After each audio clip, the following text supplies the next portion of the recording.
What's up YouTube, it's Lego King 71 and today's video will be the fourth update in my Mountain Castle building series. In this video, I'll be showing you how I built the Black Falcon's Mountain Castle, starting with a mine shaft underneath the castle, a bridge leading across the river to the castle, the main gate, the outer walls, and finally, the castle cathedral.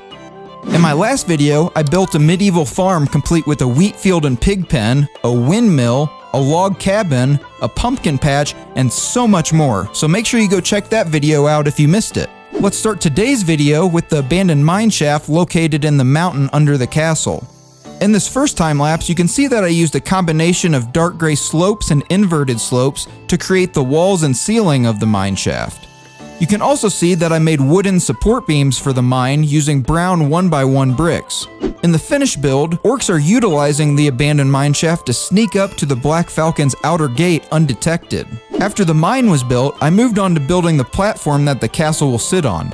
I used dark gray 8x10 and 8x8 bricks for the outer edges of the platform to match the Rocky Mountain terrain they'll be adjacent to.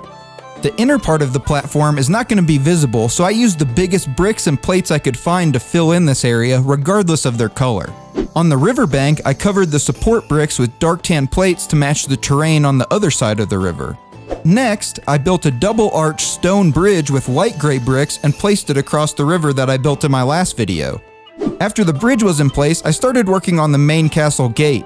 The gate is connected to a wooden crank that allows it to be raised and lowered by soldiers in the castle. Here's a look at how that mechanism works.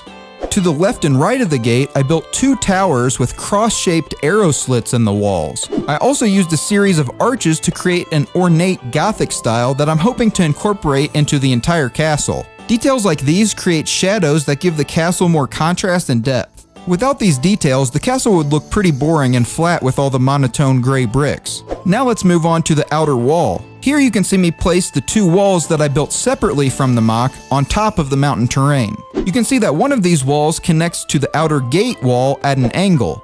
This allows additional soldiers from the castle to reinforce the outer gate at a moment's notice. You can see that I was able to use a few different angled plates to get this pathway to line up pretty seamlessly. Again, I tried to incorporate a bunch of decorative arches and other details to add more depth to these castle walls. To the left of the walls, I started building a six-sided tower. Each side of the tower uses snot bricks and cheese slopes along the corners, allowing for these great-looking angled walls with no gaps between them. There are cross-shaped arrow slits allowing for more defensive positions in the tower. There are also archers positioned along the tops of the outer walls to defend the castle. Once this was built, I started building the second level of the castle. But before I could do that, I needed to build the supports for the second level. I also built some fake hallways so that people trying to look inside the MOC see these hallways rather than multicolored support structures. Once these hallways and supports were built, I started creating the platform which I'll later be placing the cathedral on top of.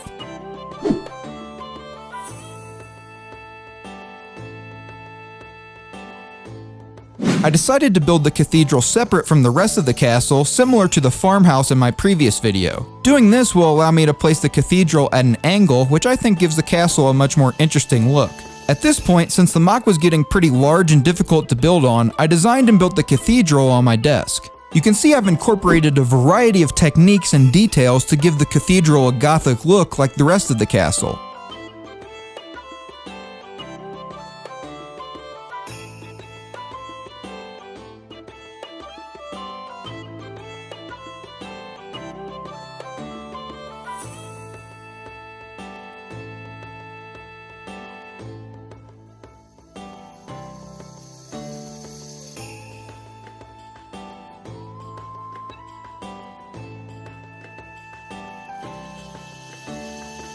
Here's a look at the finished cathedral by itself. Later in this video, I'll place it on top of the second level platform I built earlier.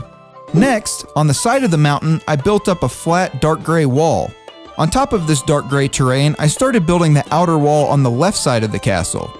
You can see that I incorporated more arches at the top of this wall and added another cross-shaped arrow slit.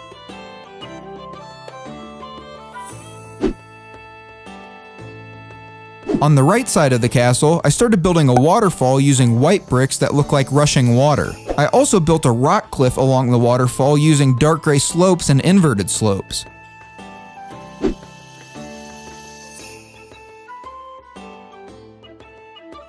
In my next video, I'll finish this cliffside, but at this point I was able to place the cathedral on top of the second level platform I built earlier. Finally, at the front of the castle, I created a trebuchet to go on top of the six-sided tower. Here's a look at how I built the trebuchet.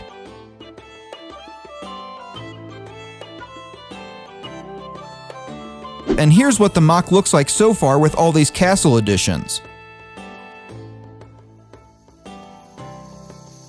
That's going to be all for this update. I hope you enjoyed it. In my next update, I'll be building the final levels of the castle, so make sure you stay tuned for that video.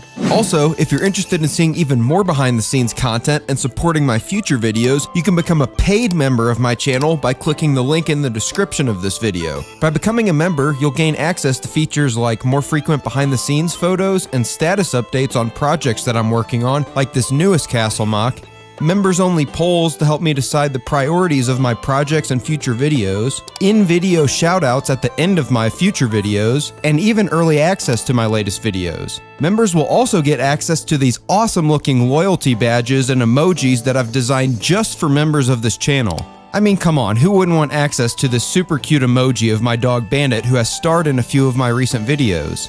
If you're not interested in becoming a member, you can always support me by subscribing, dropping a like, or leaving a comment. As always, thanks so much for watching, and stay tuned for new videos coming soon. See ya!